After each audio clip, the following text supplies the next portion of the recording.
attending this, this talk about the growers market.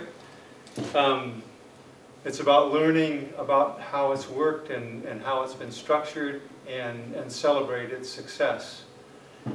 I want to take this time now to introduce the two speakers, Robert Bradley and Murray Burns, who are the co-founders of the whangarei Growers Market, and really have had the vision to create it and the drive to sustain it over the last decade.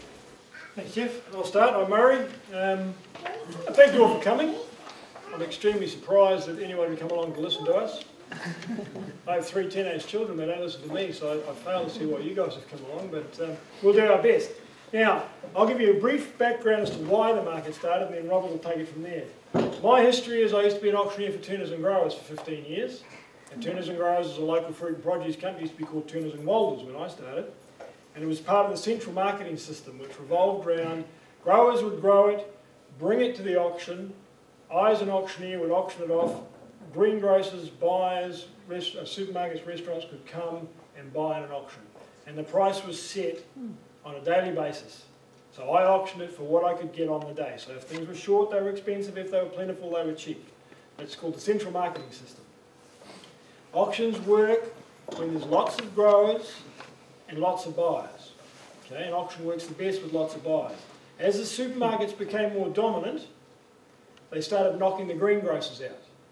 So then there was less buyers. Still, same amount of growers, less buyers. First thing that happens in an auction when you get less buyers, you get lower prices.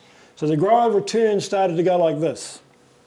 At the same time, farming response to lower prices is increased production.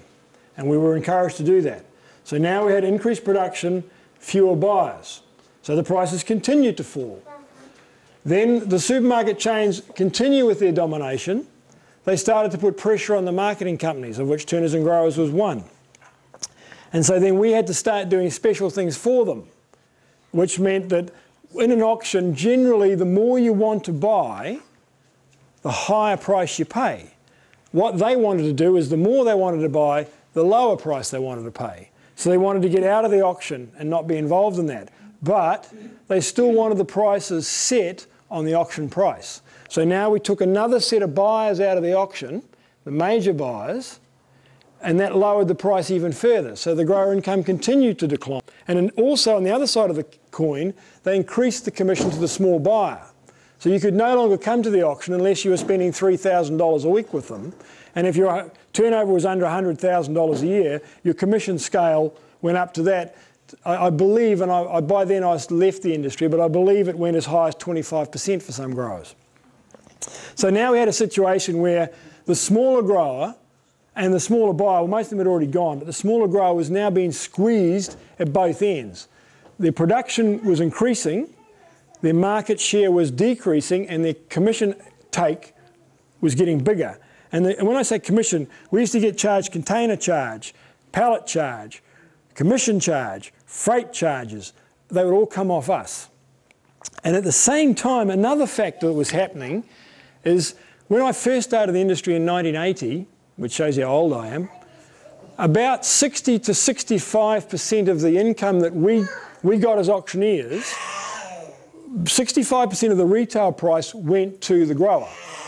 By the time I'd left, which was 15 years later, which puts it 1995, that was down about 35%. So 35% of what the retail price was what the grower was receiving.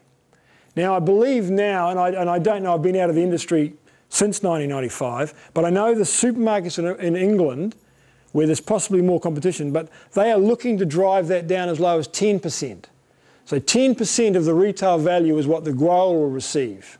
Now, I believe in New Zealand it's still higher than that. What figure that is, I do not know. Now, you've got to remember this is a sweeping generalisation. There will be some things where the commission will be higher or the price to the grower will be higher. There'll be some indications where it's lower. So the decision was made that they would centralise their buying, which meant that they would pull out of Whangarei and buy in Auckland. So now as a small grower, I now had to truck the stuff to Auckland, where it would go to a produce distribution. Well, first of all, it would go to a pack house because they didn't want to deal with me. So it would go to a pack house. From there, it would go to a produce distribution centre, or PDC. From the PDC, it would then go out to the supermarket. And of course, as the grower, I was paying for all of that.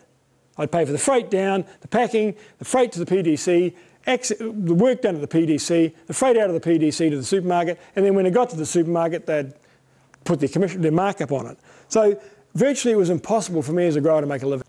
And I rang up Robert and said, what the hell am I going to do? I had 3 small children, and I didn't want to leave Whangarei, and I didn't want to have my produce sent out of the area. So I rang Robert, because him and I had been talking about this for years. We knew it was coming, but Robert said the only way to do it is to take the customers from the supermarket. And the only way to do that is to sell direct, and that is a market. So that's where the idea of the growers market came about.